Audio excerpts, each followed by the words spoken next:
esse é um curso de teologia moral. Em linhas gerais, esse é um curso de teologia moral. A teologia é o quê? É o estudo iluminado pela fé sobre a revelação divina. A teologia estuda a partir da revelação, isso é, a partir da Sagrada Escritura, da tradição, através do magistério da Igreja, quem é Deus, estuda a Santíssima Trindade, a graça divina, quem é Jesus Cristo, quem é o Espírito Santo, quem é a Virgem Maria, os sacramentos e assim por diante.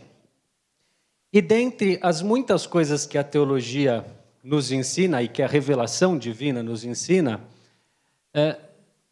existe a seguinte verdade de fé, que nós fomos criados por Deus e nós fomos criados pelo Senhor para conhecer o Senhor, amar o Senhor, servir ao Senhor e para que nós passemos a eternidade feliz com Deus. Então, o primeiro ponto que eu quero propor é esse: nós fomos criados por Deus para passar a eternidade com Ele, para aquilo que nós chamamos a bem-aventurança eterna ou a felicidade eterna, a visão de Deus, a visão beatífica. Nós fomos criados para isso, é isso que a nossa alma deseja, e nossa alma só vai encontrar a paz definitiva, a alegria definitiva, a satisfação, a plenitude que ela tanto deseja quando isso finalmente acontecer, quando contemplarmos o Senhor face a face. Mas existe um ramo da teologia, vamos dizer assim, uma parte da teologia, que é chamada a teologia moral, que tem como objeto, nós podemos definir a teologia moral como aquela parte da teologia que estuda os atos humanos à luz da revelação divina, em vista desse que é o nosso fim sobrenatural, ou seja, em vista da consecução da nossa felicidade eterna. Então, nós podemos dizer que a teologia moral, que é aquilo que nós vamos estudar nessas 8 aulas, ela quer nos dar critérios para nós sabermos o que nós devemos fazer e o que nós devemos evitar, o que nós devemos não fazer para que se realize na nossa existência o nosso fim sobrenatural. Memorizem essa expressão, nosso fim sobrenatural, qual seja a nossa felicidade eterna com Deus. Então, vamos lá, eu disse, a teologia moral é a parte da teologia que estuda os atos humanos. Nós vamos já ver o que é isso. Os atos humanos em vista de uma coisa, que é o nosso fim sobrenatural. O fim aqui, a finalidade para a qual nós somos criados. Ver, contemplar a Deus, usufruir da presença de Deus eternamente. E para descobrir isso, nós vamos usar como fontes, em primeiríssimo lugar, a Escritura, e tudo que nós vamos falar ao longo desse curso vai ter fundamento na Escritura, a tradição da Igreja, os padres da Igreja, vamos ver logo rapidamente quem são os padres da Igreja, as decisões dos papas, os concílios, a autoridade dos teólogos, e vamos usar também a razão natural. Porque a característica da teologia moral católica é uma união entre fé e razão, entre revelação e bom senso, revelação e razão natural.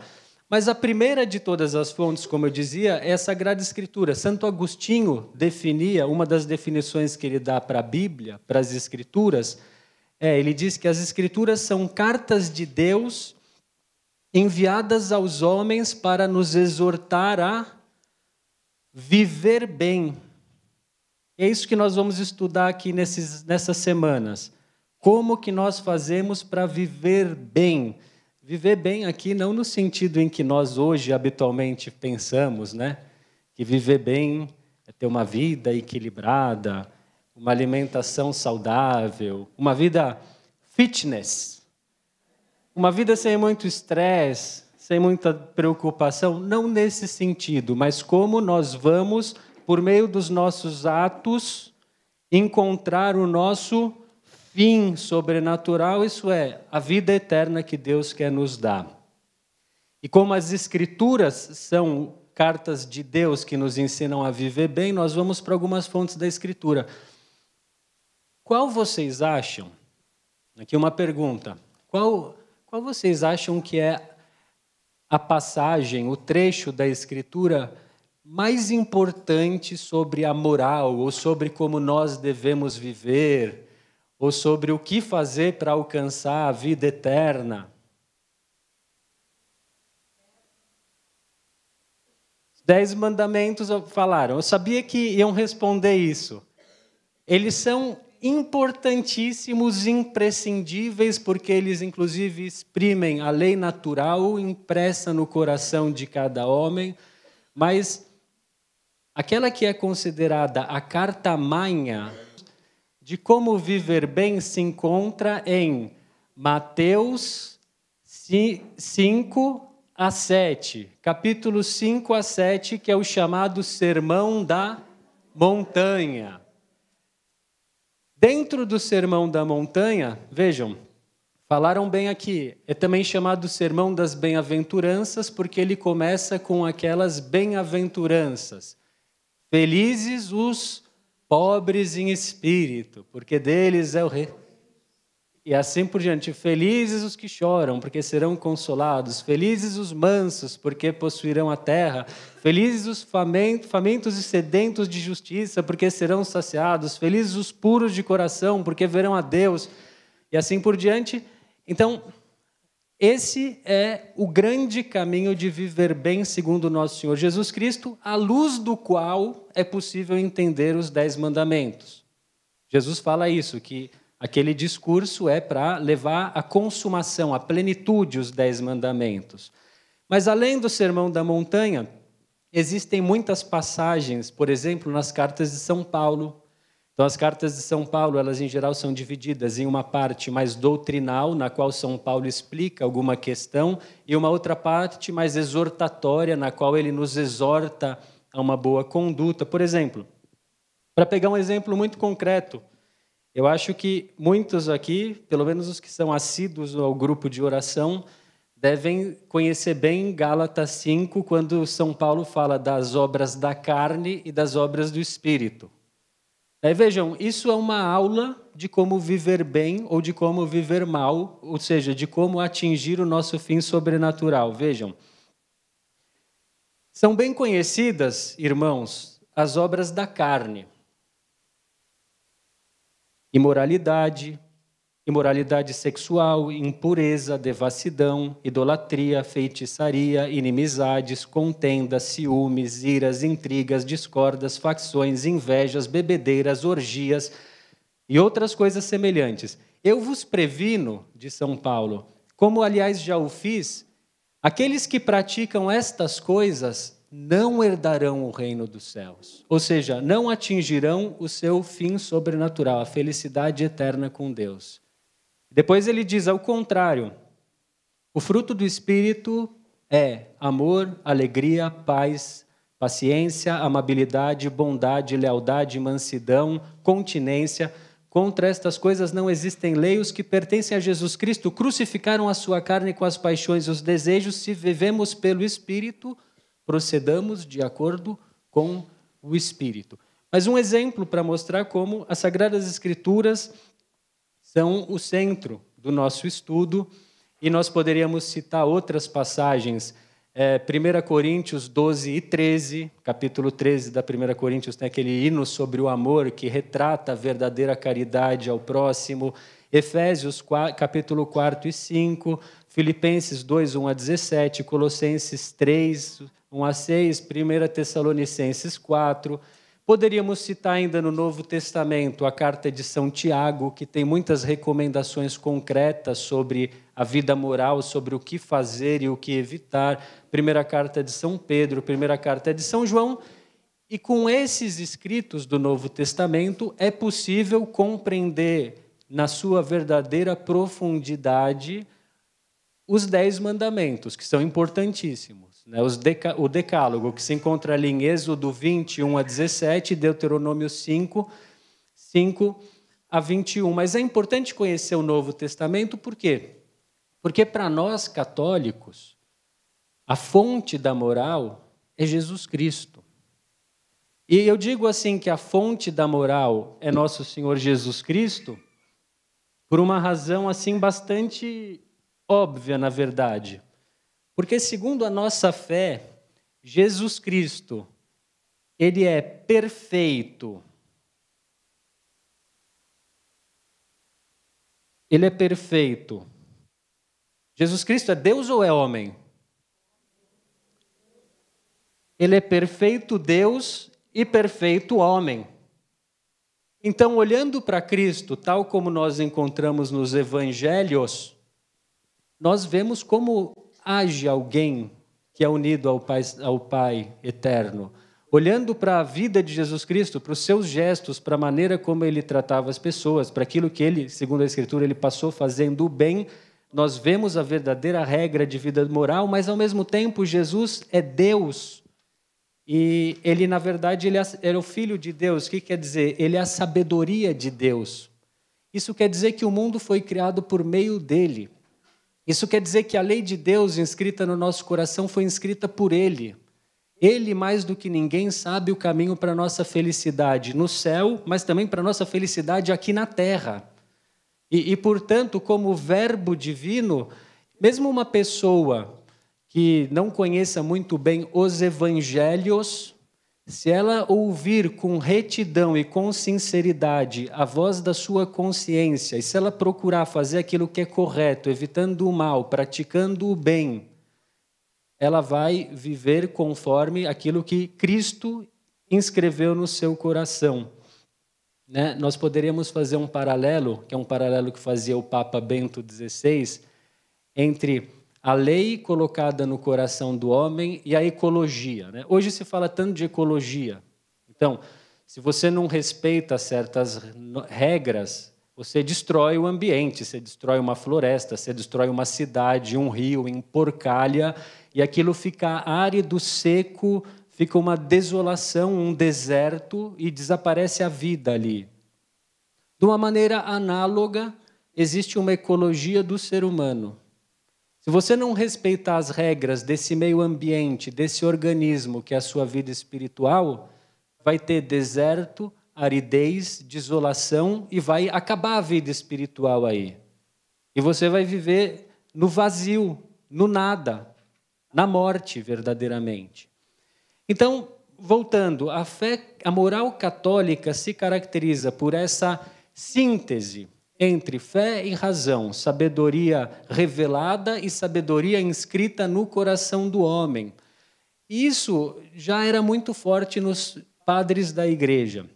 Vocês devem ter ouvido já essa expressão, os padres da igreja, que são aqueles primeiros grandes comentaristas das Escrituras, os primeiros grandes teólogos, como São João Crisóstomo, São Gregório Magno, São Cirilo de Alexandria, Santo Agostinho e etc., que eram homens conhecidos pela sua santidade, pela sua boa doutrina, eram homens muito doutos, estudiosos e também conhecidos pela sua ortodoxia e que formam a base da fé e da teologia católica. Pois bem, esses primeiros padres da igreja, eles já usavam para estudar o comportamento moral duas fontes principais. A primeira, como não podia deixar de ser, essa aqui, a Bíblia Sagrada, a Sagrada Escritura.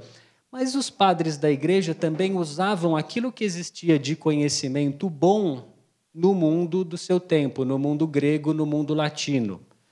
Então, por exemplo, já os padres da igreja usaram para explicar também a moral aquela doutrina que já é presente no Platão sobre as 4 virtudes fundamentais, né? A prudência, a justiça, a fortaleza e a temperança. E depois desenvolverão isso, obviamente. E essas 4 virtudes que vão ser objeto desse curso, na verdade, muita gente não sabe, mas a própria Escritura fala delas. E um livro, o livro da sabedoria, que é um livro que terminou de ser redigido num período aí helenístico. Ele diz o seguinte: se alguém ama a justiça, as virtudes, uma palavra grega é areté. A virtude, o que é uma virtude? É um bom hábito adquirido. É uma inclinação para o bem que é adquirida pelo homem. As virtudes são o seu fruto. Ela ensina a temperança, a prudência, a justiça e a fortaleza. Eu não vou explicar ainda o que são essas virtudes, porque vai ter uma aula do padre João Funari para explicá-las.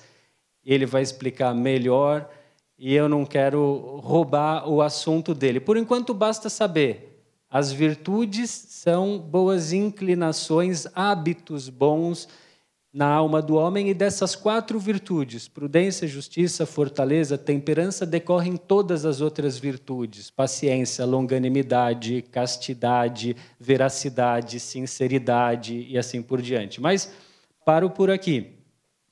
Então, só que seja essa filosofia grega das virtudes, seja a moral cristã dos padres da igreja, elas tinham algumas coisas em comum, fundamentalmente, que eram as seguintes: ambas, seja os filósofos, alguns filósofos, por exemplo, que influenciaram ou cuja obra serviu, de algum modo, para a teologia dos padres da igreja. Por exemplo, Sêneca, Cícero, Plotino e outros. Agora, os padres da igreja sabiam os limites que havia nesses filósofos e procuravam superar esses limites, e os padres da igreja conheciam algo muito mais importante, muito mais preciso e muito mais profundo, que é a revelação divina.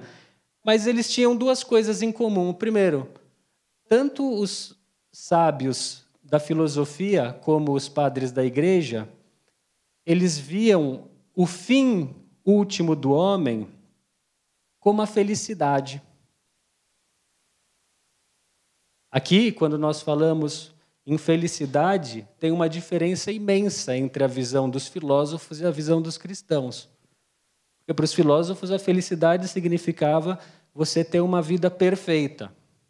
Você ser um homem perfeito, você ser um homem virtuoso, você ser uma pessoa que não faz o mal, que faz o bem, ou, sei lá, segundo lá os epicuristas, a ataraxia, né? uma situação de indiferença com as coisas e você poder viver sem perder a sua paz e assim por diante. Para o cristianismo não é nada disso a felicidade.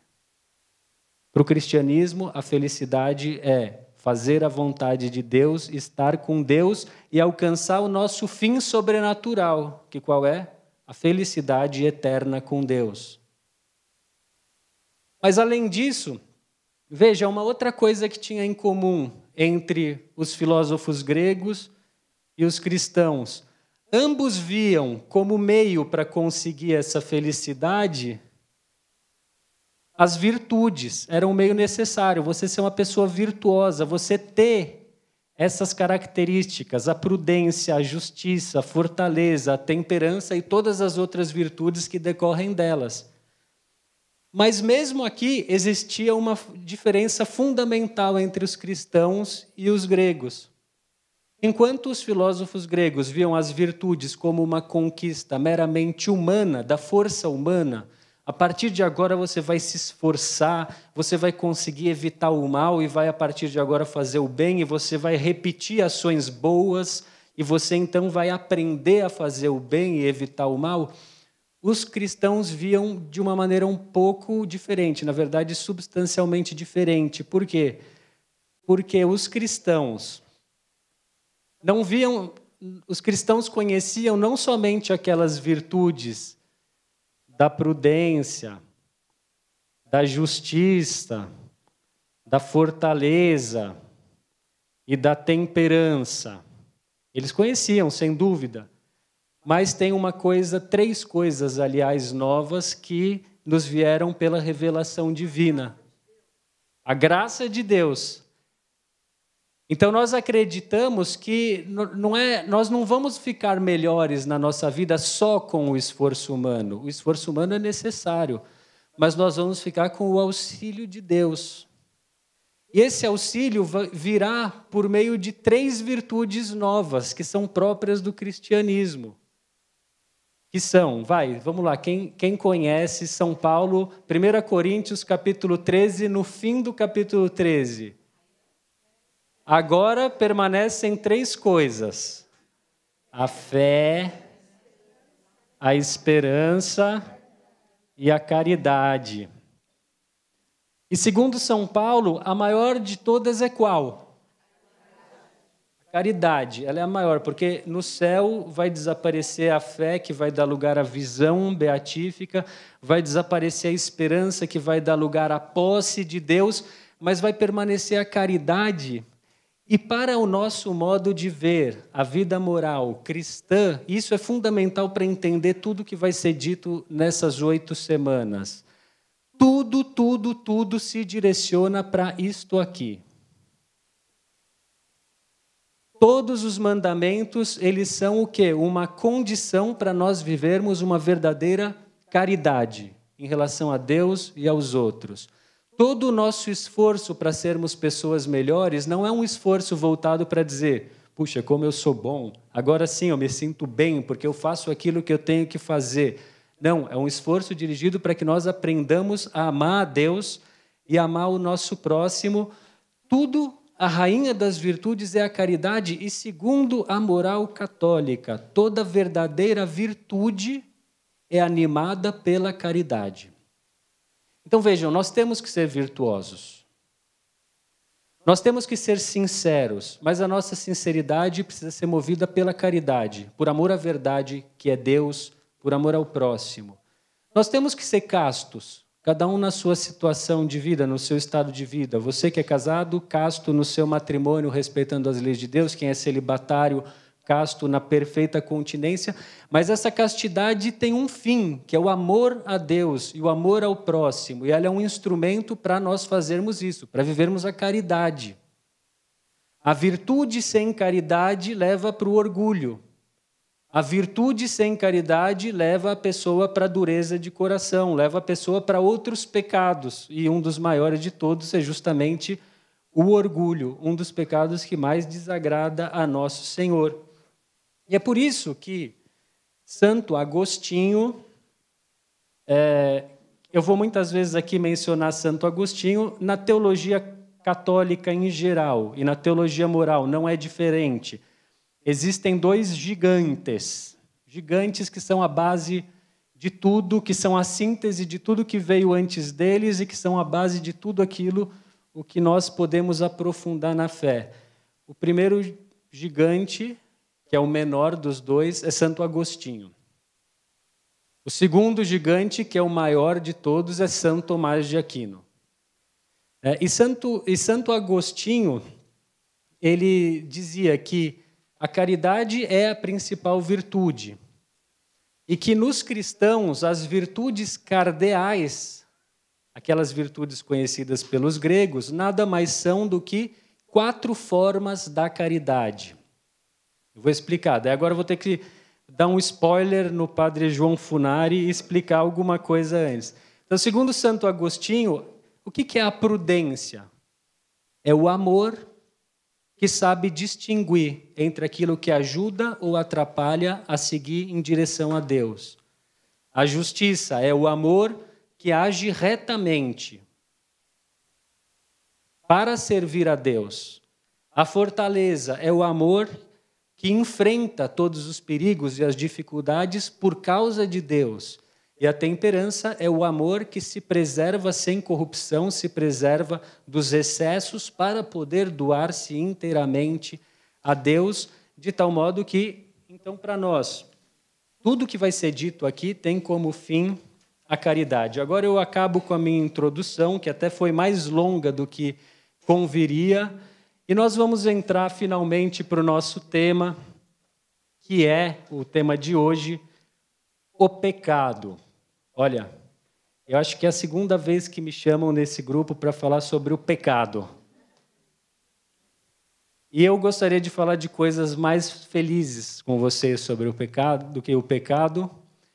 E eu gostaria só de introduzir dizendo isso, que o que vai ser dito aqui serve para nós nos examinarmos, mas nos examinarmos com muita esperança em Deus, com muita confiança em Deus. E é necessário, às vezes, assim como Jesus desceu nos infernos para nos tirar de lá, agora nós vamos descer na lama um pouquinho, mas para nos tirar de lá, mas com muita esperança em Deus, tá certo? Então, antes de tudo, o que é o pecado? Eu começo dizendo que o pecado é o grande mal que existe. Aliás, o pecado, nós podemos dizer, é o único verdadeiro mal que existe. Inclusive porque todos os males do mundo, ao menos remotamente, provêm do pecado original e dos pecados pessoais. Todos os males, todas as catástrofes, as doenças, os sofrimentos, a morte, as dores, as injustiças, todos os males vêm do pecado. Em linhas gerais, nós vamos ver uma desobediência a Deus. Santo Agostinho, o nosso grande gigante, ele definia, uma das definições do pecado que ele dá, o pecado é uma separação de Deus e, ao mesmo tempo, uma conversão às criaturas. Então, veja só, sempre, em maior ou menor medida, o pecado ele consiste nisso. Eu digo, Deus não, a criatura sim. Deus não, a minha vontade sim. Deus não, essa pessoa sim. Deus não, essa coisa sim. Deus não, o meu prazer sim. Deus não, o meu orgulho sim. De alguma forma, todo pecado contém em si uma espécie de idolatria, quer dizer, no fundo, lógico, isso não é consciente, mas indiretamente nós dizemos, Deus não é o fim último da minha vida. Deus não é o bem supremo da minha vida. O bem supremo da minha vida é isto aqui, que eu faço agora, mesmo sabendo que não é vontade de Deus que eu faça. O pecado é uma espécie de substituição de Deus pelas criaturas como o nosso fim último. E como eu dizia, todo o pecado veio, em primeiro lugar, do pecado original. Jesus nos perdoou o pecado original no dia em que nós fomos batizados, mas o problema é que continuam algumas consequências do pecado original em nós. A primeira, uma das mais importantes, claro, a morte, a separação de Deus, o risco da condenação eterna, está aí. Mas tem uma outra que é muito palpável, que é a concupiscência. Que é o quê? Essa inclinação que existe no ser humano para pecar. É essa debilidade da nossa vontade, que diferente da vontade dos anjos, que vai diretamente para Deus, ela vai para Deus, mas de uma maneira meio vacilante. É esse obscurecimento da nossa inteligência, que às vezes tem dificuldade de ver em cada situação qual é a vontade de Deus. E a finalidade desse curso é ajudar justamente a ver isso. Qual é a vontade de Deus? Essa é a finalidade da teologia moral. E nós podemos, vou dar algumas aqui definições dos pecados pessoais, retiradas de um manual de teologia moral. Então, algumas, né? Desobediência a Deus, prevaricação contra Deus, a definição essa de Santo Ambrósio, uma injustiça, soberba, incipiência, desprezo de Deus, ingratidão, iniquidade, impiedade, transgressão a um preceito divino. E essa é a definição preferida desse autor, Prumer, ofensa a Deus. Talvez nós tenhamos perdido um pouco, ou nós percamos, às vezes, essa ideia de que o pecado, na sua origem, sendo uma desobediência, ele é também uma ofensa a Deus. Se costuma dizer o seguinte, a honra é tanto maior quanto for maior aquele que a concede. Você recebeu uma honra de alguém muito importante, né? É maior essa honra. Agora, a ofensa é tanto maior quanto maior é a importância de quem é ofendido. E o pecado, no fundo, é isso, é uma ofensa feita pela pobre e mísera criatura ao seu Criador. Então, é uma ofensa. Mas vamos, só por partes aqui de novo, entrar um pouco mais nessa definição de Santo Agostinho, porque daí eu quero ajudar com alguns critérios para nós sabermos identificar os pecados, avaliar os atos humanos da nossa vida. Uma outra definição, que essa é a mais clássica, na verdade, de Santo Agostinho, e que é a definição que todos nós temos, mais ou menos, que nós repetimos na missa. Então ele diz que o pecado é todo ato, palavra ou desejo contrário à lei eterna. Ato, palavra ou desejo contrário à lei eterna. Então, a primeira coisa que eu queria ver aqui, o pecado, ele é, antes de tudo, um ato humano. Com ato humano eu não quero dizer necessariamente ação. Pode ser uma omissão, pode ser um pensamento, pode ser uma palavra. Ato no sentido, algo que coloque em jogo a inteligência e a vontade do homem. Porque veja que nem tudo aquilo que o homem faz é um ato humano. Por exemplo, o nosso corpo digere a comida. É um ato do homem, mas não adianta, você não põe a vontade para digerir a comida, né? Você come, não adianta você ficar pensando, eu não quero engordar, eu não quero engordar. Você vai engordar, não importa a sua vontade. O pecado não, precisa ser alguma coisa que é voluntária e que você faz com a sua inteligência e com a sua vontade. Mas, além disso, o pecado é algo que, além de ser um ato humano, ele é contrário à lei eterna. Vamos já entender o que eu quero dizer com lei eterna. Tá? Então, Santo Tomás de Aquino, ele dizia que a lei eterna inclui a lei natural, que é essa lei inscrita no coração dos homens, que mesmo um pagão é capaz de conhecer. A ideia é que mesmo um pagão, se ele tiver boa vontade, retidão, ele é capaz de descobrir que não deve roubar, não deve cometer homicídio, não deve cometer adultério, não deve cobiçar a coisa ou a mulher ou o homem do próximo, não deve ter inveja. Até um pagão é capaz de perceber isso se ele for reto. Mas a lei eterna inclui também aqui, na visão de Santo Tomás, as leis humanas que são conformes à lei eterna. Então, uma lei humana absurda, injusta, arbitrária, obviamente, não, mas uma lei humana conforme a lei eterna deve ser respeitada. E depois, inclui a lei revelada, sejam os 10 mandamentos, seja a lei nova do Evangelho. E o que são os atos humanos? Olha, eu vou tentar muito rapidamente, porque não é que nós temos assim tanto tempo, eu vou tentar muito rapidamente mostrar a estrutura do ato humano, segundo, basicamente, o que diz Santo Tomás de Aquino. Então, eu peço para vocês um pouquinho de atenção, paciência, porque o que eu quero mostrar é o seguinte: o ato humano voluntário, ele contém muitos níveis de compreensão e de voluntariedade naquilo que a gente faz. É importante descobrir isso para saber depois avaliar os nossos pecados. Então, segundo Santo Tomás, tudo começa com uma primeira apreensão. O que é essa primeira apreensão? Algo que você vê e que vai se apresentar para você como um bem. Então, para dar um exemplo bem esdrúxulo, tá?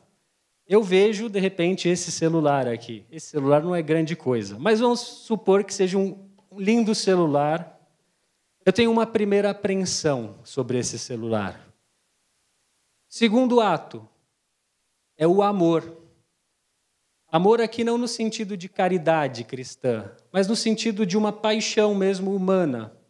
Olhando isso que se apresenta a mim como um bem, eu vejo a minha vontade se move em direção a ele como um bem.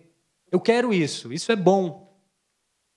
Em seguida, vem o terceiro ato, um juízo da minha inteligência. A minha inteligência, então, pratica a possibilidade e o modo de ter esse celular. Eu penso, quem sabe eu posso comprar um como esse numa loja, eu posso procurar na internet um modelo semelhante, eu posso ver se eu tenho dinheiro para comprar. Em seguida, eu posso pensar ainda, ou então eu posso simplesmente roubar esse celular que está aqui. A minha inteligência, no meu juízo, chega a essa possibilidade. Em seguida, vem o quarto ato. E esse é fundamental para a gente estudar e conhecer a moral católica. É a intenção. Depois que eu quis aquilo, amei aquilo, e eu cogitei as possibilidades de obter aquilo, e eu pensei, eu posso furtar isso aqui, pode ser meu. Então, eu tomo a decisão de, mesmo contra a vontade do proprietário, possuir este celular. Então, eu tenho uma intenção de tê-lo para mim, mesmo que ele não seja meu. Se diz assim na teologia, um querer eficaz. Eu quis agora, foi a minha vontade que entrou e decidiu, eu quero aquilo. Em seguida vem a deliberação. Então, a minha inteligência, o quinto ato, é a deliberação. A minha inteligência pensa os modos. Então, eu posso ir correndo na mesa, pegá-lo e sair correndo. Ou eu posso, quem sabe, colocar na minha pasta escondido enquanto ninguém está olhando. Depois da deliberação vem, de novo, a minha vontade e o meu consentimento. E daí eu consinto, eu falo, não, eu já sei, eu vou pegar e vou sair correndo. Depois desse consentimento vem o sétimo ato, que é o juízo da eleição. Então, eu vou estabelecer imediatamente as ações apropriadas e eu vou, então, eleger. Anotem esse, que é o oitavo ato, a eleição.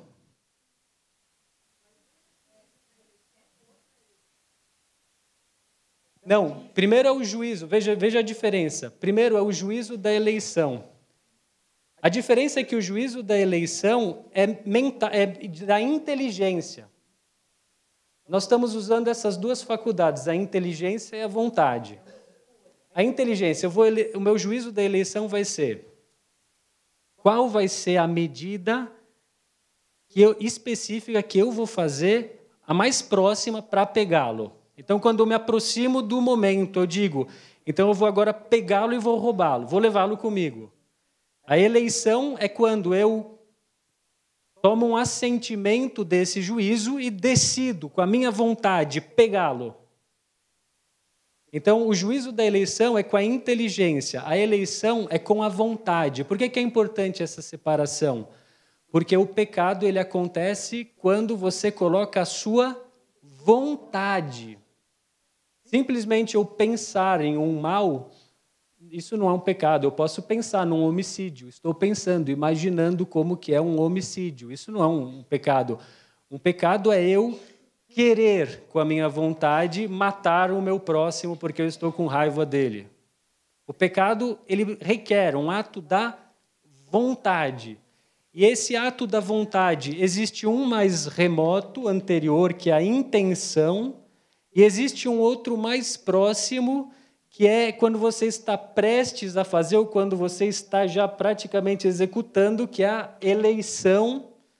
E depois o nono ato é o império, que é daí a inteligência organiza e coordena as atividades das faculdades. Depois o 10º é o uso da vontade. Depois o 11º é a consecução. Isso não é tão importante. Depois, o gozo do bem possuído. Eu roubei o celular e eu estou com ele.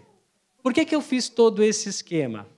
Primeiro, claro que as coisas não acontecem de uma maneira tão distinguível temporalmente. Quando você faz uma coisa, a sua inteligência e a sua vontade, elas agem muito rápido.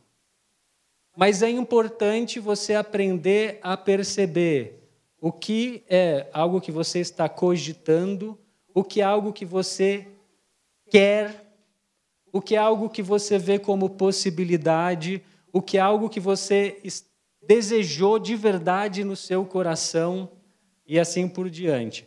Por que eu estou dizendo isso? Porque nós precisamos ter um pouco desse autoconhecimento. E veja, nós olhamos isso e dá um nó na nossa cabeça. Mas é para ver como nós temos pouco autoconhecimento. Os antigos tinham muito mais conhecimento do homem, de como funciona a coisa dentro do homem, de como funcionam as nossas faculdades, a memória, a imaginação, a inteligência, a vontade, e nós às vezes não sabemos gerenciar isso.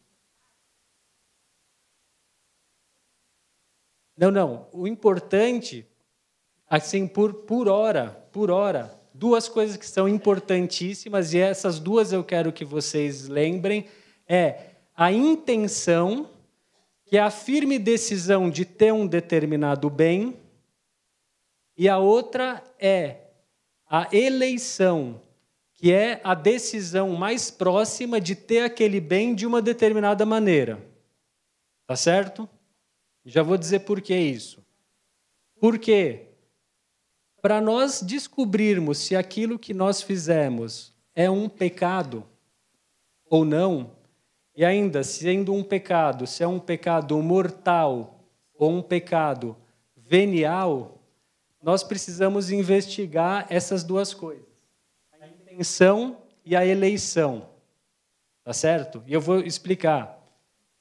Então, segundo a moral católica, existem 3 fontes da moralidade. É uma expressão estranha essa, mas é para dizer aqueles 3 elementos que constituem o ato humano, qualquer que seja, mesmo que um simples pensamento, que vão determinar se esse ato é bom ou é mau.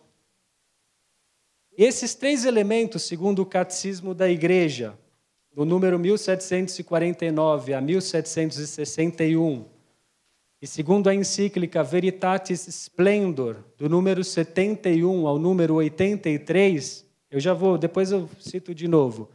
Esses 3 elementos são: 1, objeto.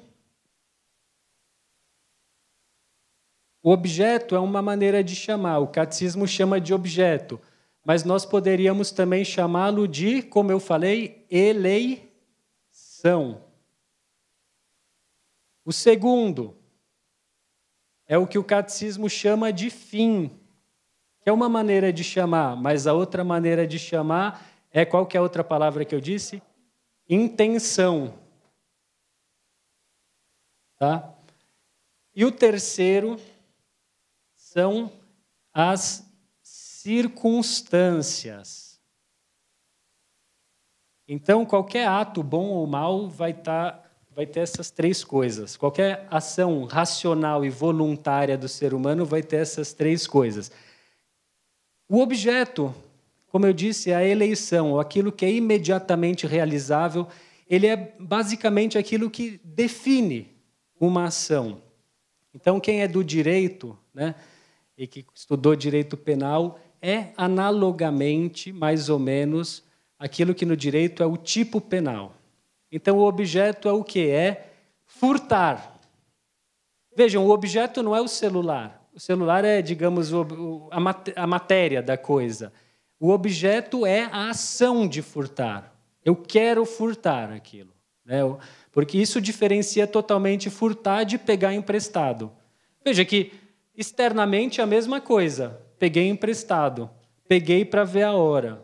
Externamente é a mesma coisa, mas furtar, existe um elemento da vontade, da sua vontade, que é o objeto da sua ação, que nós chamamos a eleição, ou objeto. O segundo é o fim, ou a intenção. Então, eu vou furtar para quê? Eu vou furtar porque eu quero vender e vou ganhar o dinheiro da venda. Ou eu vou furtar porque eu estou sem celular, eu vou precisar de um celular. Aquela coisa mais distante, mais remota para a qual se dirige a minha intenção, a minha vontade. Isso é importante, porque algumas vezes você pode acabar fazendo uma coisa que tem como objeto algo que é, por exemplo, bom, mas tendo como intenção algo que é mal. Como, por exemplo,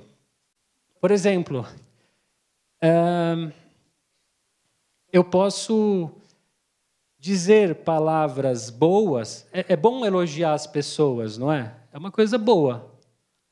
Eu posso dizer palavras boas simplesmente para depois obter proveito de alguém. Eu posso dar um presente para alguém, é uma coisa maravilhosa dar um presente, mas eu dou um presente com a intenção de, no futuro, exigir algo daquela pessoa. Isso muda completamente a qualidade da ação que eu faço. Eu posso rezar piedosamente diante da imagem de Nossa Senhora, tendo como intenção que as pessoas olhem e pensem: nossa, olha como ele é bom, devoto, piedoso. Então, a intenção, esse fim mais distante e que às vezes é inconfessável daquilo que a gente faz, ela precisa ser investigada. É bom fazer isso no exame de consciência, né? Eu disse aquela palavra para aquela pessoa, um pouco dura. Por que eu fiz aquilo? Qual era a minha intenção? A minha intenção era uma certa espécie de vingança, para dar um troco numa coisa que ela me fez. A minha intenção, no fundo, eu fiz isso porque eu estava movido por uma inveja. Porque eu não gosto daquela pessoa, porque eu tenho inveja, porque ela tem muitas qualidades. Enfim, é bom sempre investigar o que, no fundo, buscam as nossas ações, as boas e as ruins. Mas veja, às vezes pode acontecer a situação oposta. Às vezes você pode fazer uma ação que tem um objeto ruim, mas você tem uma finalidade, uma intenção que é boa. Então eu vou, por exemplo, dizer uma mentira, mas é para eu não criar esse outro problema que eu vou ter depois. É para não ofender aquela pessoa. Eu vou dizer uma mentira. Ou então, eu vou furtar esse celular, mas eu vou furtar e vou vender e dar para os pobres o dinheiro, porque as pessoas tem alguém necessitado. Eu vou usar para o bem. E qual é o problema? O problema é que nós vamos ver com um pouco de calma isso. Mas existe uma regra na teologia moral que é a seguinte: nunca, em hipótese alguma, é justo, é correto fazer uma ação, ainda que ela tenha um objeto, ainda que ela tenha uma intenção, uma finalidade boa, se ela tiver um objeto ruim. Nunca vai ser correto furtar, nunca vai ser correto mentir, nunca vai ser correto, cometer adultério, nunca. Não importa qual é a intenção, né? E depois tem as circunstâncias. O que são as circunstâncias? As circunstâncias são aquelas coisas, aqueles elementos acidentais do ato. Eu já vou explicar.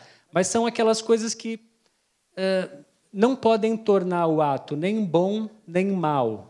Elas podem, talvez, tornar pior ou melhor, mas não podem tornar bom ou mal. Eu já vou citar. Vamos lá. Só ver um pouquinho da hora. Tá. Então, eu vou tentar explicar, começando, vou de novo repassar, porque isso é muito importante para a gente saber até quando a gente fez um pecado mortal ou venial. Tá?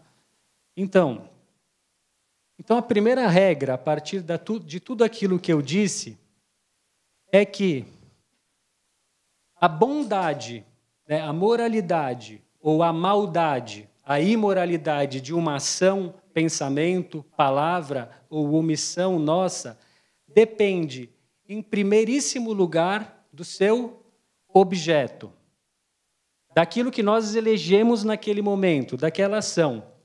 E sobre isso, um objeto mau, ele vicia toda ação.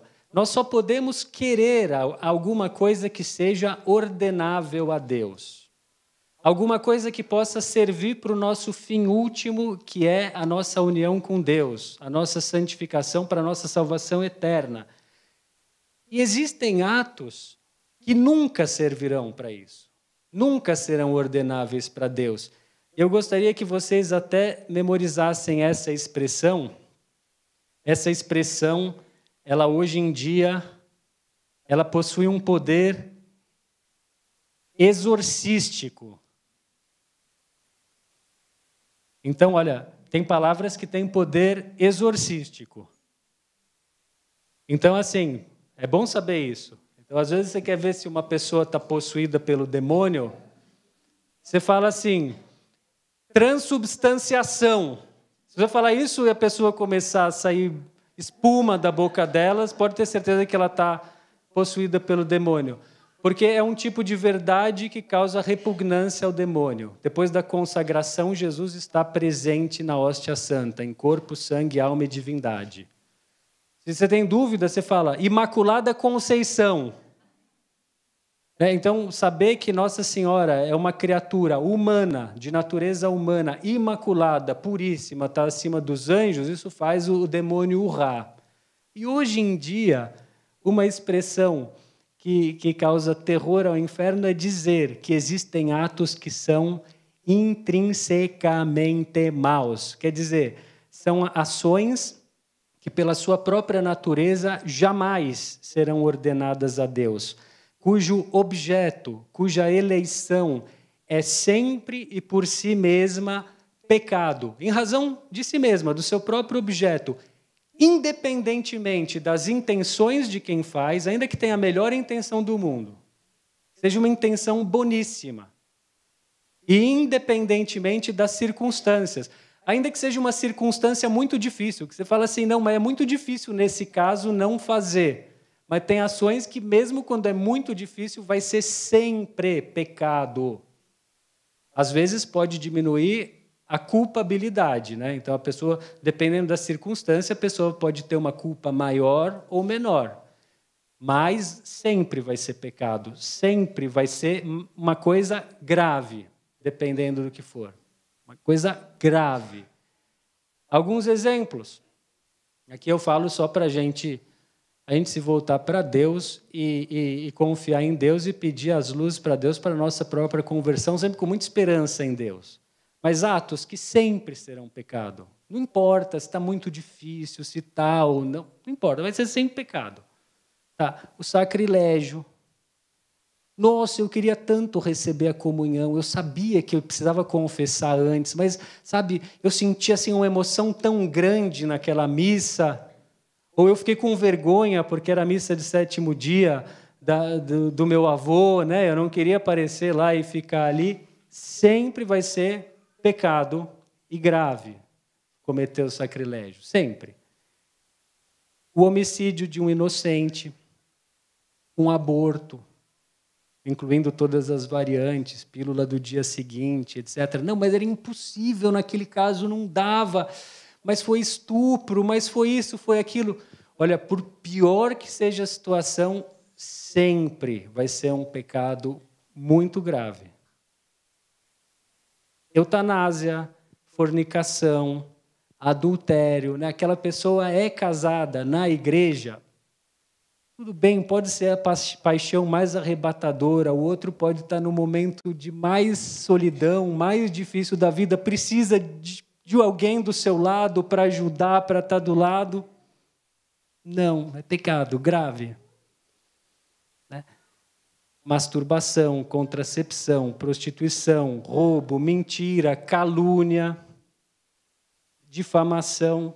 Bom, sempre, algumas ações serão sempre pecado. Difamação, em alguns casos, você pode e deve até revelar coisas graves sobre o outro, mas não havendo uma motivação grave, é sempre um pecado proporcional à gravidade do que você revela. Então, isso é a primeira ideia. O objeto é o primeiro elemento para ver. Aquela ação que eu fiz é má. E se for, não adianta você ter uma boa intenção, não adianta dizer eu menti porque eu não queria aborrecê-lo, e assim por diante, não adianta. Eu falo isso, é importante a gente olhar o testemunho dos mártires, né? Vejam só, você tem mártires na história da igreja a quem foi pedido. Dá uma pisadinha nessa imagem aqui. Naquele contexto, uma pisadinha seria rejeitar a fé. Joga um pouquinho de incenso para o ídolo. Se você fizer isso, você não vai morrer. E eles não fizeram. Ah, não, mas olha, imagina, nesse caso, qual é o problema? Vai, joga ali um pouquinho de incenso para o ídolo, tá bom. Não fizeram, morreram. Ou para preservar a pureza, ou, enfim, Tem até, há uns tempos atrás, um seminarista, quando era obrigatório para os seminaristas usarem a batina, e como era proibido andar sem batina, ele não queria ficar sem a batina, vieram lá uns comunistas, lá no norte da Itália, falaram, se não tirar essa batina, a gente vai espancar você. Ele, tá bom, pode espancar. Espancaram, ele morreu. Mataram ele porque ele não quis tirar a batina. Ele não tirou. Óbvio, sustentado pelo Espírito Santo. Mas para dizer, tem certas ações que nunca serão boas, corretas. Esse caso da batina é particular porque era uma norma disciplinar, mas ele, em consciência, não quis se desfazer daquilo. Agora, além do objeto, eu dizia, existe o segundo elemento, que é a intenção. E o que nós dissemos? Que uma intenção boa nunca pode tornar boa uma ação cujo objeto é mau.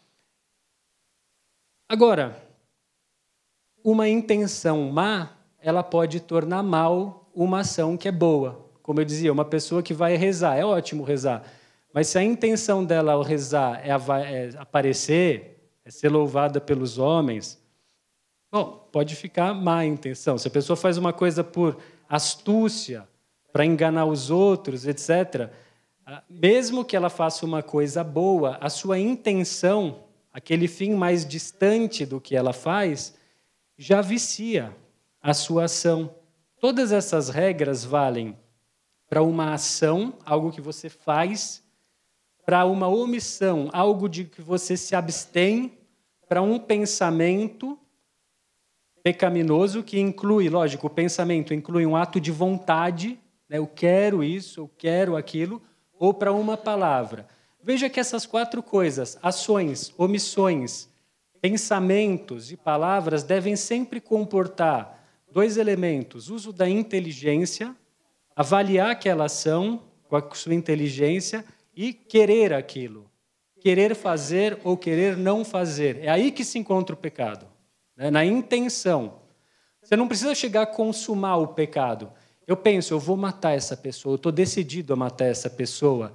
Ainda que eu me arrependa antes disso, eficazmente, eu precisaria me confessar daquela intenção de matar aquela pessoa.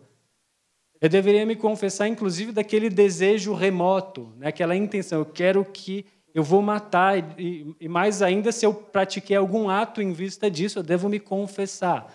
Mas o importante não é tanto se a ação é externa ou interna. O importante é o uso que nós fazemos da inteligência e da vontade. Mas vamos para as circunstâncias, senão não acaba hoje. Circunstâncias, que foi até perguntado. Então, eu vou mencionar algumas circunstâncias. E as circunstâncias são importantes, às vezes, de serem mencionadas na confissão. Por quê? Vejam, eu disse que as circunstâncias são elementos acidentais ou secundários. A circunstância por si, ela não pode tornar uma ação boa nem ruim. Ela não pode justificar uma coisa ruim, mas a circunstância é tal, aquela pessoa, aquele lugar, aquela situação, não pode. Mas a circunstância pode tornar aquela ação melhor ou pior, ou menos ruim ou menos boa, né? E ela pode aumentar ou diminuir a culpa de quem faz ou o mérito de quem faz. Então, às vezes, você pode fazer uma coisa muito boa, mas naquela circunstância é menos meritório aquilo, né? Então, você ser um bom católico no meio de uma situação muito adversa, em que ninguém é católico e que ninguém ama a Deus, às vezes isso é mais meritório do que você ser um bom católico onde todo mundo é santo ao seu redor, né? Que vai te empurrando junto com eles, né? Então, isso é até uma boa esperança para quem tem uma família aí não difícil, não muito católica, marido complicado, os filhos dando trabalho o tempo todo, né? Muita esperança, isso aí tem um grande valor. Mas quais são os tipos de circunstância? Então, por exemplo, o tempo, em que momento foi feita aquela ação, o lugar. Então, por exemplo, eu faço uma injúria para alguém, eu vou lá e xingo alguém. É bem mais grave se eu faço isso em público, no meio de uma sala cheia, do que se eu faço isso num quarto vazio. Eu espanco alguém. Vou usar uns exemplos bem, fáceis para visualizar. É muito mais grave fazer isso dentro da igreja, a casa de Deus, porque daí é até um sacrilégio contra o lugar santo eu brigar dentro da igreja. Então, às vezes, a circunstância, ela não é que ela vai tornar o ato pecado ou vai fazer com que não seja pecado, mas ela torna maior ou pior. E, às vezes, a circunstância, por causa de uma circunstância, um pecado pode ser venial ou mortal. Vou dar um exemplo disso, porque tem pecados que são sempre mortais. Homicídio sempre é mortal, o pecado do sexto mandamento é sempre matéria grave. A gente vai falar da matéria. Alguns sempre, mas tem outros que dependem, por exemplo, da quantidade. Então, o pecado contra o sétimo mandamento, furto, por exemplo, furtar R$1 é pecado, sem dúvida. Mas não é um pecado mortal furtar R$1. Agora, furtar R$1 milhão já é um pecado mortal. Quer dizer, tem uma diferença grande, mas depende do tipo de pecado. Depende dos efeitos também. Uma outra circunstância que pode mudar a gravidade do pecado, o efeito. Vamos supor, eu furto uma pessoa que aquilo que eu furtei seria o alimento daquela pessoa naquela semana. Bom, tem um efeito gravíssimo. É um efeito muito grave, certamente é um pecado abominável esse, né? Muito grave. Muito mais grave, talvez, do que outros furtos que, de repente, teriam um valor maior, mas cujo efeito não seria tão devastador. Depois tem condições mais subjetivas, as condições do agente. Um exemplo disso do Evangelho. Vocês se lembram a história da viúva do templo, né? Ali, a condição dela fez com que aquela ação fosse muito boa. Ela deu 2 moedinhas no cofre do templo.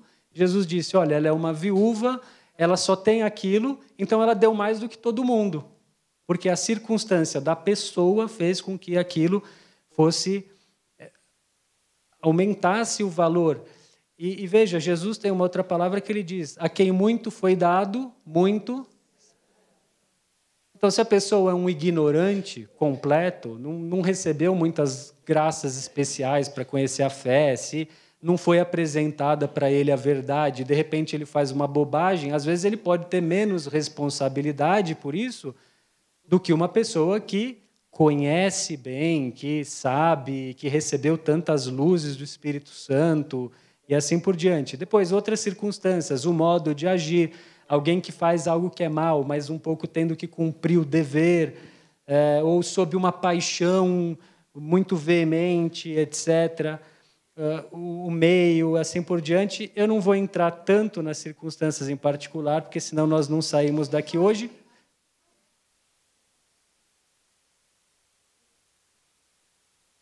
Uma paixão veemente é uma paixão assim, acentuada, avassaladora. Então, eu estou no momento, algo acontece que me tira do sério naquele momento, eu perco o controle de mim mesmo e transborda, algo muito injusto que fizeram comigo, por exemplo, me deixou muito nervoso, isso pode diminuir a culpabilidade, claro.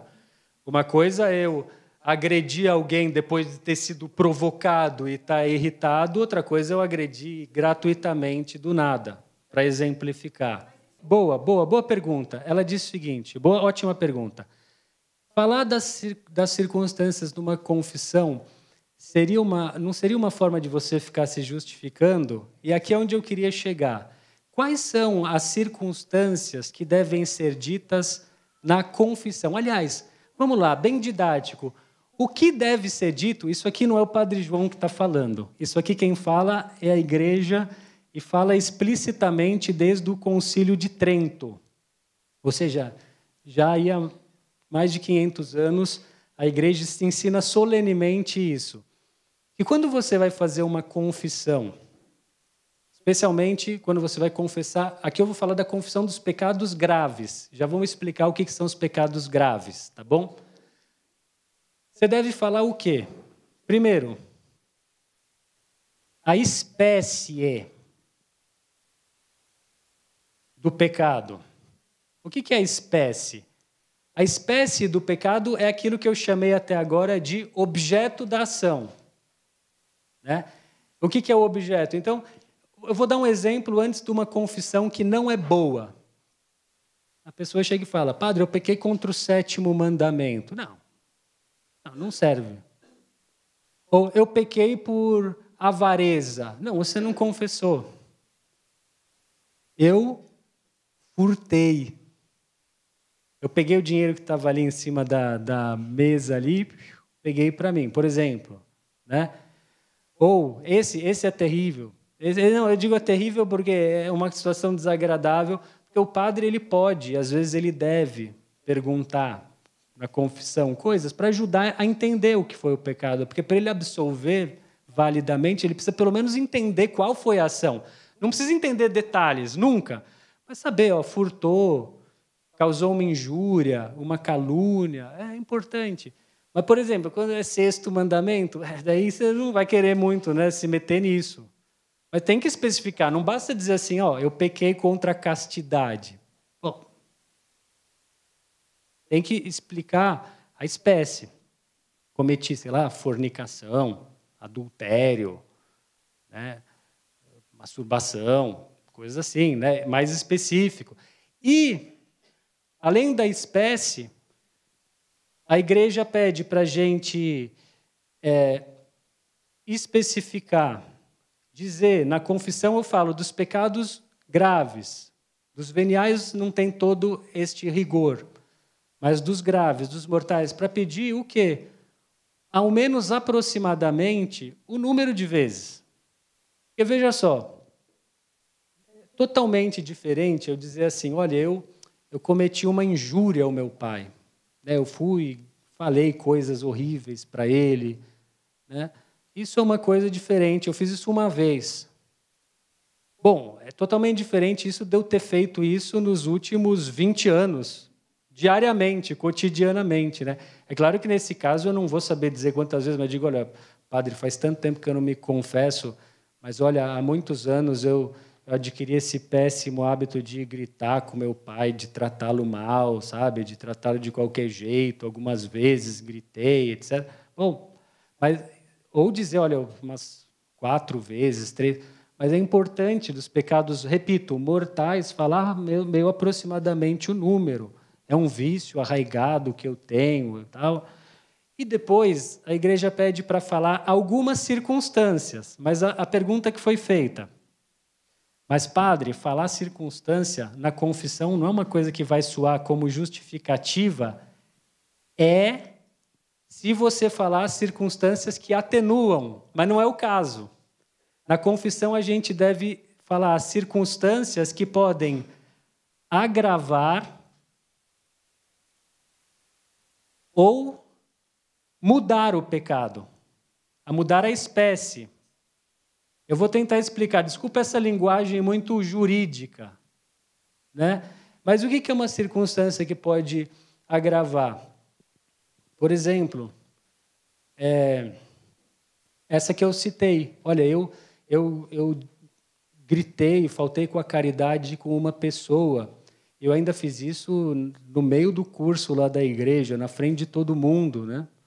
Ou seja, a humilhação daquela pessoa, a injúria foi muito maior do que se fosse uma injúria feita pessoalmente. E qual que é um tipo de circunstância que pode mudar a espécie do pecado? Essa outra que eu acabei de mencionar. Então, olha, padre, eu cometi uma injúria a uma pessoa. Bom, só que se essa pessoa era um colega de trabalho, é uma coisa. Agora, se essa pessoa era o meu pai, já é um pecado contra o 4º mandamento, mudou a espécie do pecado. Né? Padre, eu cometi um ato impuro, uma fornicação com uma pessoa. Bom, mas se essa pessoa é casada, opa, mudou o pecado, agora é adultério já, não é mais que é um simples ato impuro com uma outra pessoa. Então, as circunstâncias que devem ser ditas são aquelas que aumentam a malícia do pecado ou mudam a espécie do pecado, mas circunstância tem que ser objetiva, não é para contar detalhe. Naquele dia eu cheguei, eu vi que o celular estava em cima da mesa, daí eu me coloquei atrás da mesa. Não é para contar, fazer um relato policial da coisa. Se você vai se confessar e, por exemplo, tem isso, olha, acontece muito isso, né? A pessoa cuida de alguém idoso da família, tem muita dificuldade e está ali, sempre briga. O que eu sugiro? Primeiro, faça a sua confissão, não atenue. Pensem bem, quanto mais sincero nós formos e menos desculpas nós dermos, mais a graça do sacramento vai nos transformar. Porque a confissão, a matéria humana para a confissão é o arrependimento, e a humildade ajuda o arrependimento e ajuda para que a graça de Deus nos transforme, aquela graça eficaz do sacramento. Então, não diga. O que eu sugiro é, depois que confessou, tal, recebeu a absolvição, pode dizer para o padre: padre, eu tenho muita dificuldade no ponto que eu trouxe a confissão, que eu sempre perco a paciência com a minha tia, que eu vivo com ela, moro com ela, nós sempre brigamos, eu tenho muita dificuldade, me dá um conselho, o que eu posso fazer, etc, etc. Mas não leve isso, são âmbitos diferentes. Um âmbito é o desabafo, é pedir um conselho, pedir uma ajuda. O outro âmbito é acusar-se, né, diante de Deus de uma falta, de um pecado. Então, ficamos por aqui nessa parte, e agora nós podemos, então, seguir. Antes que acabe o tempo, que está quase acabando, sinto muito, eu me demorei muito nesse assunto, mas nós vamos chegar lá. Dentre os pecados, existe uma distinção fundamental que nós precisamos aprender a fazer, que é o seguinte: nós sabemos por experiência própria, e por intuição, e até um pagão é capaz de saber isso, que nem todo pecado é igual. Esse papo de não, pecado é pecado, mais ou menos. Né? Fazer uma fofoca não é o mesmo que cometer um latrocínio, seguramente. Senão, o mundo seria, a nossa consciência seria uma loucura se pensasse assim. Tradicionalmente, nós distinguimos duas espécies de pecado. O pecado mortal e o pecado venial. Tá? Então, qual que é a diferença entre pecado mortal e venial? Primeira coisa, existe uma diferença do ponto de vista teológico que é substancial. Eu dizia no início que nós fomos criados para buscar Deus, que o fim último da nossa vida é Deus, e que nós devemos buscar na nossa vida aquilo que nos leva para esse fim último, que é a contemplação eterna de Deus. O pecado mortal, ele é na sua essência um afastamento de Deus como fim último. Ele é, por excelência, aquela conversão para as criaturas de que fala Santo Agostinho, que eu mencionei. Ele é o grande mal que pode acontecer na nossa vida.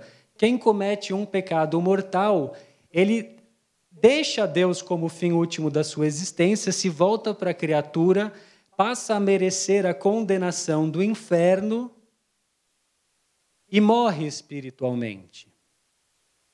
Os efeitos do pecado mortal,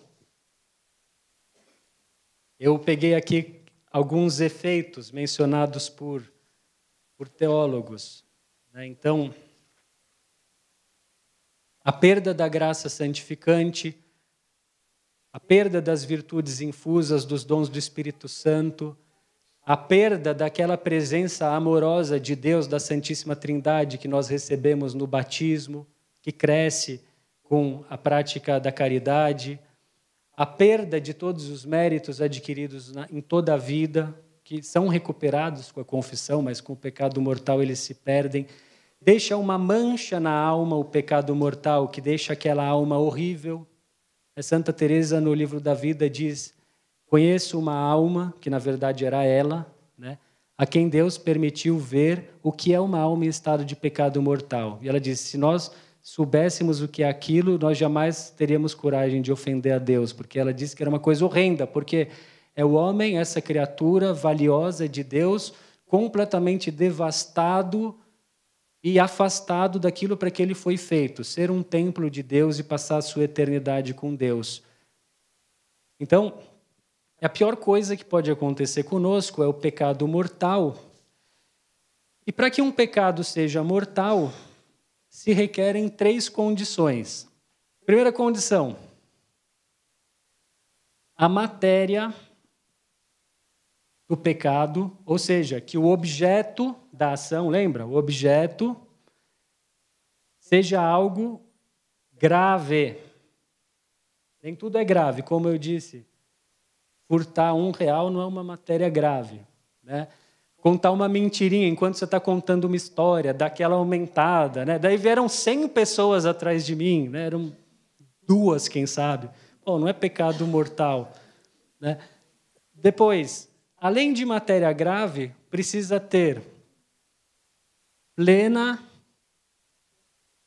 advertência ou consciência, como disseram. O que quer dizer isso? Que a sua inteligência tem algum domínio daquilo. Você sabe que aquilo é pecado e você sabe que está fazendo aquilo. Então, vamos supor, uma pessoa que, de repente, ou está dormindo, né? Faz uma coisa sonâmbulo, né? Ou, então, em alguns casos, uma pessoa muito ignorante, que não teve formação nenhuma, de repente ela não sabe que ela tem que confessar uma vez por ano. Daí ela deixa de fazer aquilo um pouco na ignorância. Mas atenção, cuidado, porque nem toda ignorância é desculpável, hein? Então o sujeito fala: não, eu não sabia, padre, que tinha que ir na missa no domingo. Mais ou menos. Não sabia que eu tinha que ser fiel à minha mulher. Peraí, como assim? Peraí, não vem com essa história. Eu sei que agora o mundo tá diferente, está mudado, mas, né, a lei natural grita no nosso coração, né? Além da plena advertência, existe um terceiro elemento: o pleno consentimento. Então, o que quer dizer isso? Que além de você, com a sua inteligência, ter uma consciência daquilo que você está fazendo e que aquilo é pecado, que a sua vontade tenha se dirigido para aquilo, né?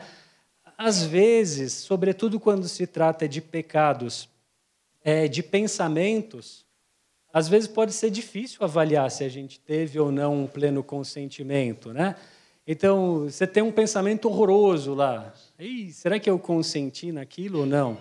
O que a gente recomenda? Bom, afasta esse pensamento.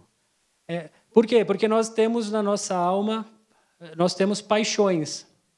E às vezes você pode sentir ira, às vezes você pode ser invadido por um certo rancor, um certo ressentimento, né? O que você deve fazer? Uma vez que você percebe: nossa, eu estou desejando mal para essa pessoa, estou desejando me vingar dessa pessoa, afasta isso. Afasta. Procura afastar, fala: Jesus, eu quero fazer a tua vontade. Às vezes dá para só ignorar aquilo. Pessoal que tem TOC, né? Tem transtorno obsessivo compulsivo. Às vezes a pessoa fica imaginando aquilo que ele não quer imaginar, né? Ignora aquilo, despreza. E se é um pensamento insistente, pede ajuda a Deus, afasta. O importante não é pecado você sentir coisas ruins. O pecado é você consentir, você alimentar, você escolher aquilo com a sua vontade. Lembra que eu falei que uma ação tem como objeto uma eleição. Eu quero isso, eu quero me vingar, eu quero esse bem, eu vou furtar esse negócio, assim por diante.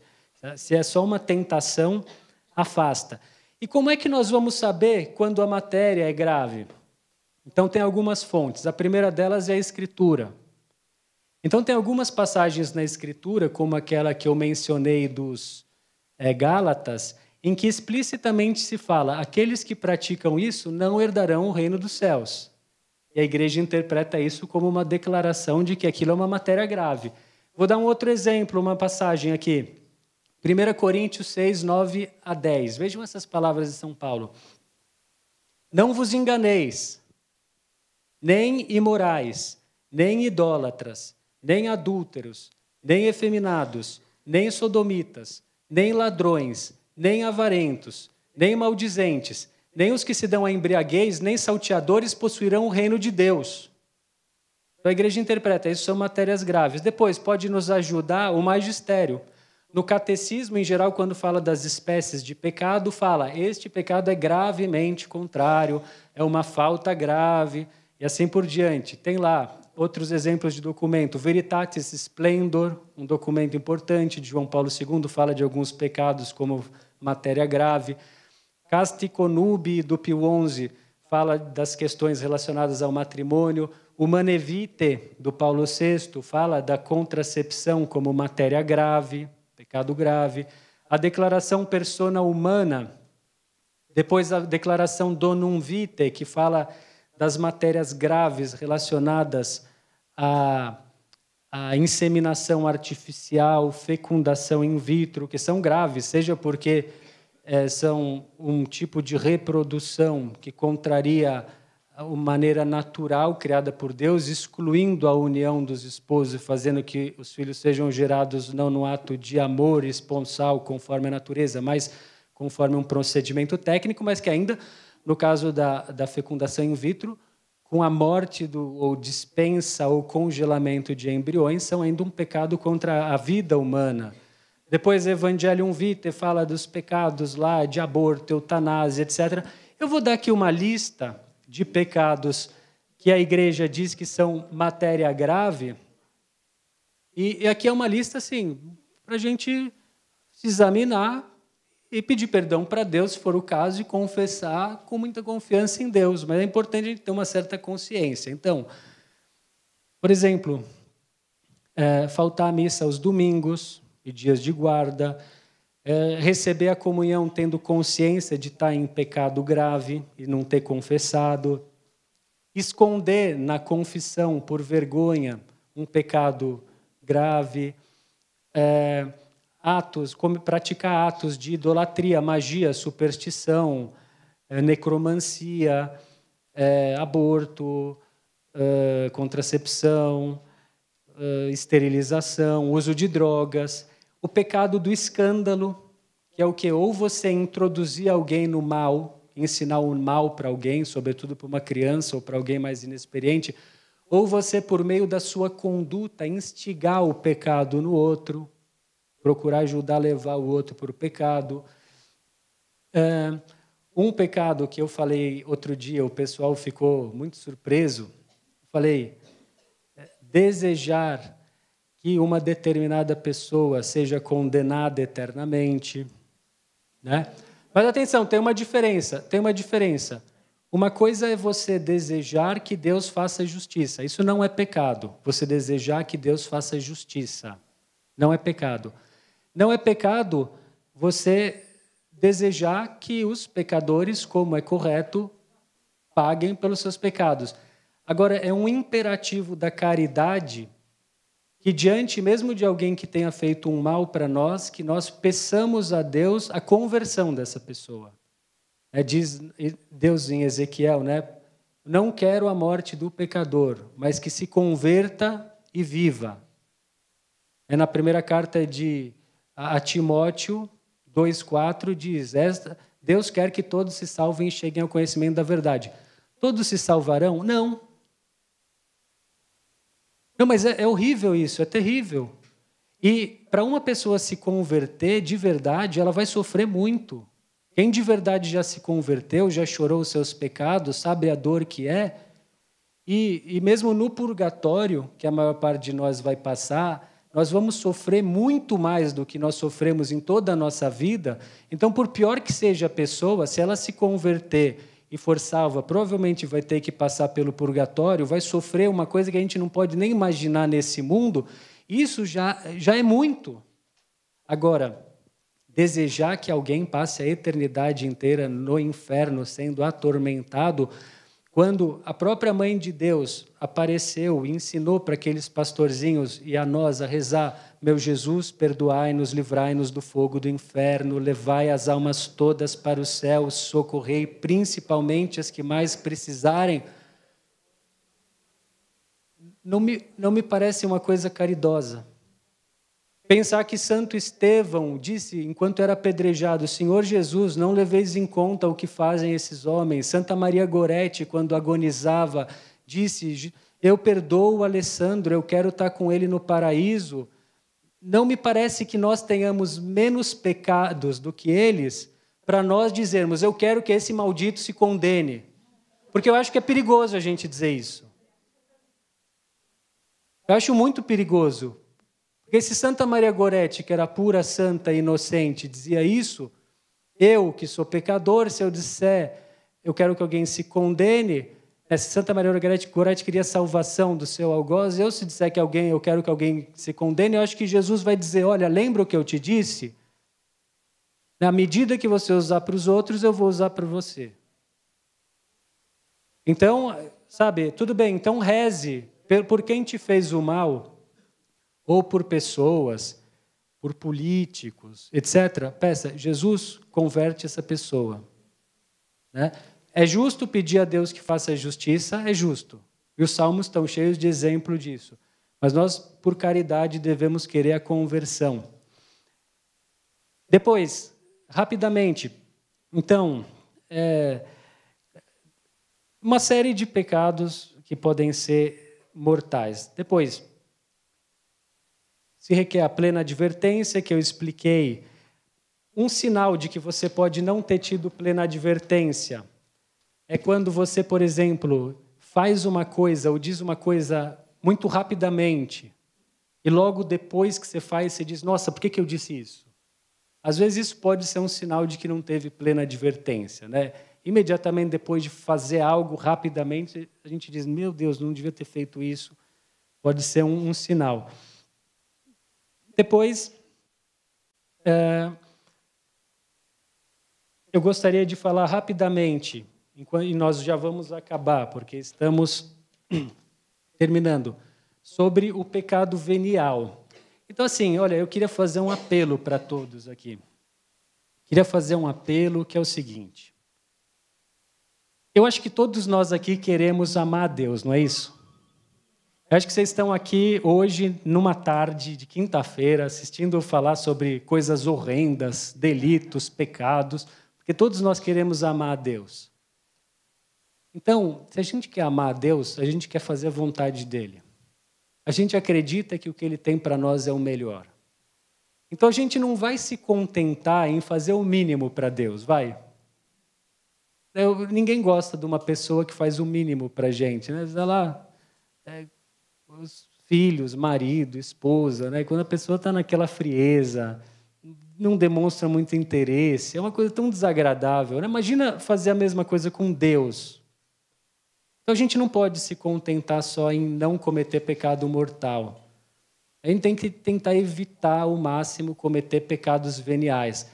Quais pecados podem ser veniais? Ou aqueles pecados que são uma matéria não grave, ou aqueles pecados que foram cometidos sem plena advertência, sem plena consciência, ou aqueles pecados que foram cometidos sem pleno consentimento, ou as três coisas juntas, né? Mas o importante, eu dou esse conselho para quem quiser crescer um pouco na vida espiritual, evitar com todas as forças cometer pecados veniais deliberados, com consentimento. Que nunca aconteça de algum de nós dizer: eu sei que isso é pecado, mas não é grave, então eu faço. Se isso acontecer, isso vai bloquear o seu crescimento na graça. Você não vai progredir na vida de oração, você não vai progredir no amor a Deus, você não vai progredir nas virtudes, você não vai progredir no amor a Deus. Então, não caia nessa armadilha, tá? Nenhum de nós deve cair nessa armadilha. Eu gostaria de fazer só algumas distinções, muito rapidamente, que servem para a gente aprender a identificar os nossos defeitos, né? Então, algumas classificações interessantes de pecado. Então, por exemplo, eu não vou escrever para economizar tempo. São João Evangelista, ele fala, na sua primeira carta, ele fala sobre a tríplice concupiscência. E todos nós temos essa tríplice concupiscência em maior ou menor medida. Concupiscência da carne, concupiscência dos olhos e soberba da vida. O que é isso? É a nossa inclinação má, a concupiscência da carne, para aqueles pecados relacionados à conservação do indivíduo ou da espécie. Os pecados de gula, os pecados de luxúria, e assim por diante. A concupiscência dos olhos, os pecados relativos à nossa inclinação para o apego desordenado às coisas exteriores. A riqueza, o luxo, né? A fama, o poder. Isso. A beleza, a vaidade, né? Depois, a soberba da vida. A soberba da vida já é aquela nossa inclinação desordenada relacionada à nossa própria excelência, o orgulho, a soberba e assim por diante. E a tradição da igreja, ela distinguiu aqueles 7 vícios. O que é o vício? Se eu dizia que a virtude é um hábito bom adquirido, o vício é um hábito mau, ruim, e que nos leva mais facilmente a cometer ações de um determinado tipo. Então, a tradição da igreja separa 7 vícios capitais, 7 inclinações que nós podemos ter, negativas. Então, a primeira, a vaidade. O que é a vaidade? É um apetite desordenado pela própria glória, pelo próprio louvor. Você viver muito se colocando no centro, muito preocupado com o que estão achando de você, muito preocupado se os outros estão recebendo mais reconhecimento que você, se os outros são mais queridos que você, são mais inteligentes, mais ricos, mais bonitos. Segundo vício capital, a avareza, que é um apetite desordenado pelos bens exteriores, né, que tem a ver muito com a concupiscência dos olhos. São coisas intimamente relacionadas. Outro, a luxúria, que é o apetite desordenado pelo prazer sexual. O quarto, a inveja, que é a tristeza pelo bem alheio que rebaixa a nossa excelência. A inveja frequentemente está ligada à vaidade, né? Porque é isso. Então, eu quero ser excelente e, ao ver que o outro é mais excelente que eu fico triste, eu fico acabrunhado. É como se o bem do outro retirasse algo de mim. E é importante ter atenção a esse vício por alguns traços também da nossa sociedade. Uma, porque hoje tem muitas pessoas que, por diversas razões, são mais frágeis, são mais dependentes de aprovação. E depois, porque nós vivemos num grau hoje de exposição muito grande, né, com redes sociais, etc., e sem se dar conta, as pessoas estão se comparando o tempo todo, estão tentando avaliar a vida dos outros e comparar com a própria vida. Elas ficam vivendo vidas alheias e aquilo leva ao desânimo, à tristeza e afasta a pessoa da verdade de quem ela é diante de Deus. O vício da vaidade leva a isso, a uma ideia deformada sobre quem nós somos, quais são nossas qualidades reais, nossos defeitos, e a maneira como Deus nos vê, e é preciso limpar isso, purificar com a ajuda de Deus. Depois a gula, que é um apetite desordenado na comida, na bebida. A ira, que é um apetite desordenado de vingança. A assídia, ou aquela preguiça pelas coisas espirituais, que é o tédio pelas coisas espirituais, um tédio pelo esforço de buscar a Deus, de buscar as coisas espirituais e assim por diante. E, por fim, eu vou concluir. Eu gostaria de falar mais, fica para uma próxima, sobre os chamados pecados que clamam aos céus, os pecados contra o Espírito Santo, mas fica para uma próxima. E o que eu gostaria de dizer é que, calma, a próxima aula vai falar sobre a graça de Deus, sobre as virtudes teologais. Depois vai ter a aula do padre Michelino propriamente sobre as virtudes teologais, vai ter a aula do padre João Funari sobre as virtudes cardeais, mas a próxima aula do Padre Pedro vai falar sobre o poder do Espírito Santo, sobre o perdão dos pecados, sobre as virtudes infusas, sobre os dons do Espírito Santo, sobre a renovação interior. E todas essas considerações que são feitas aqui, elas devem ser acompanhadas de duas coisas. Uma, aquilo que eu disse no início, a certeza de que Deus é quem nos santifica, Deus é quem nos transforma interiormente, mas além disso, a certeza daquilo que diz São Paulo, de que onde o pecado foi abundante, a graça foi superabundante e que nós temos em Jesus, nos seus sacramentos, todos os meios da salvação, e Deus quer que nós nos salvemos e cheguemos ao conhecimento da verdade. Agora, então, vamos ficar em pé, e antes dos avisos que vão ser feitos, nós vamos pedir a Nossa Senhora a sua intercessão, para que todas as coisas que foram ditas aqui nos ajudem a amar mais o Senhor e a cumprir os desígnios de Deus na nossa existência, na nossa ação. Ave Maria, cheia de graça, o Senhor é convosco. Bendita sois vós entre as mulheres, e bendito é o fruto do vosso ventre, Jesus. Santa Maria, Mãe de Deus, rogai por nós, pecadores, agora e na hora da nossa morte. Amém. Nossa Senhora do Bom Conselho,